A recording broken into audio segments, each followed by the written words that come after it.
The geothermal pool at the edge of the lava field.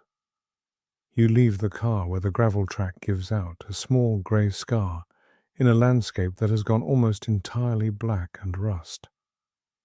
October has already stripped the light from the sky by 6 in the evening here, and the air carries that particular cold that Iceland does so well. Not biting, exactly, but thorough, the kind that finds the gap between your scarf and your collar within seconds.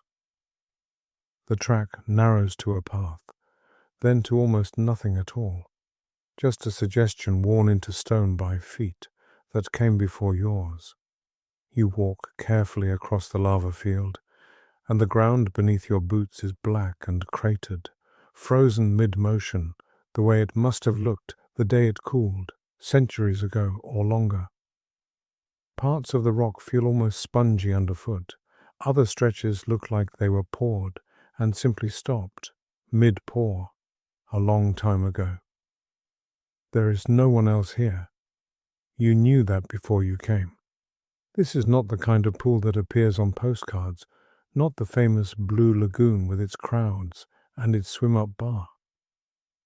This one is smaller, quieter, a pocket of warmth tucked into a fold of old rock, known mostly to people who bothered to look for it.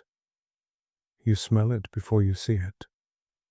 Sulfur, faint and mineral, riding on the steam that curls up from somewhere just ahead, pale against the darkening sky. When you crest the last low ridge of lava, the pool opens below you. Not large, maybe the size of a small room. Its edges cut by nothing but time and heat and water, finding the path of least resistance through stone. Steam rises off the surface in slow ribbons, catching what little light remains before letting it go. You set your bag down on a flat shelf of rock and undress quickly, the cold making quick work of any hesitation. Then you step down into the pool, along a natural ledge worn smooth by water and years. The heat meets your feet first, then your calves, then everything else, and you exhale like you've been holding it in since morning. The water is the temperature of a bath left to sit just long enough to turn perfect. Warm, but not scalding. It settles around your shoulders once you lower yourself all the way in, and you can feel the exact line where warm water gives way to cold air, a thin border drawn right at the surface. Below that line, the water holds you. Above it, your breath turns to fog and disappears into the dark. You lean your head back against a shelf of rock, worn smooth enough to cradle the shape of a skull. The silence is complete. Not the silence of a quiet room, which still hums faintly with refrigerators and pipes and the electric murmur of a house at rest. This is a deeper kind, the silence of a place with no machinery for miles. The only sound is water. It moves in the smallest possible way. A shift against your collarbone. A soft press against the rock where the pool narrows. The occasional low murmur of something deep in the earth, sending up one more thread of heat. You look up. The sky above the lava field is deep blue, fading to almost black at the edges, scattered with more stars than you remember cities allowing. And there, low along the horizon where the black rock meets the sky, a thread of green has begun to show itself. It is faint at first. You might have missed it if you were doing anything other than exactly this.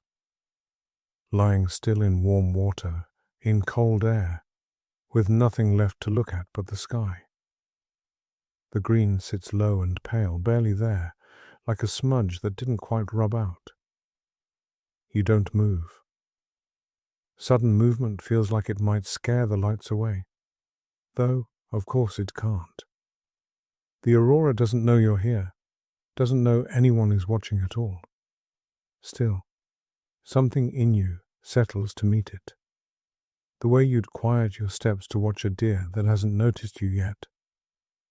The steam keeps rising around you, silver at first, then tinted faintly green, drifting up in shapes that dissolve before they become anything you could name.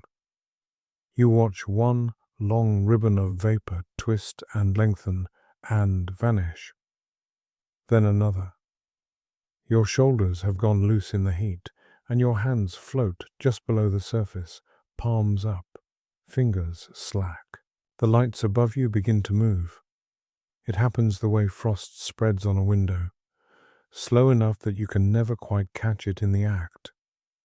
You look at the sky, look away to watch the steam, look back, and the green has shifted, grown a little brighter, curled itself into a long, soft arc that wasn't there a minute ago. It feels like you're the only person in the whole world right now. The nearest town is a scatter of small lights behind you, past the ridge, and even that feels impossibly far, another country entirely. Here, there is only rock, water, sky, and the slow burning green above it, brightening and softening in a rhythm all its own. The cold air above the water carries the smell of the lava field with it, mineral, ancient, faintly metallic, the smell of rock that was once fire. It mixes with the steam rising off your own skin, and you breathe it in slowly, feeling the warmth of the pool settle deeper into your chest with each breath. Your body has stopped keeping track of time. There is only the water holding you, the rock beneath your palms where you rest them on the ledge, and the sky doing its slow work above. The green deepens for a moment, spreads a pale curtain across a wider stretch of black, then eases back to little more than a whisper. A thought drifts through, something about tomorrow, some errand, some small worry, and you let it pass the way the steam passes, rising, thinning, gone. The rock around the pool holds a heat of its own, where the water has splashed and warmed it over years, and when you rest your hand against the edge, you can feel that faint warmth against the surrounding cold, two temperatures meeting in the same stone. Somewhere beneath you, far down under the black crust of the lava field, water moves through channels no one has ever mapped, heated by rock that has never fully cooled since the earth first tore itself open here. You are floating on top of that old fire, sealed away by centuries of stone, gentled into something that can hold a person. The aurora shifts again, a slow ripple moving from one end of the sky to the other, and for a moment it catches a pale green reflection on the surface of the pool itself, a thin echo of the sky lying flat and quiet in the water beside your chin. You watch both at once, the light above and its faint twin below, and something in your chest loosens a little more. Steam keeps rising, curling, dissolving into the cold. Your breathing has slowed to match the water's small movements. The barest push and pull against the rock. Your eyes feel heavy now, heavier than plain tiredness, the weight of having nowhere else to be. The green above you brightens once more, gently, unhurried, painting the underside of a few high clouds with the faintest wash of color, and then it settles into a low glow along the horizon. You stay a while longer. No need to check the time. There is only the pool, the stone, the sky, and the long black field of old fire stretching out around you in every direction, silent and still, exactly as it has been for longer than you can hold in your mind.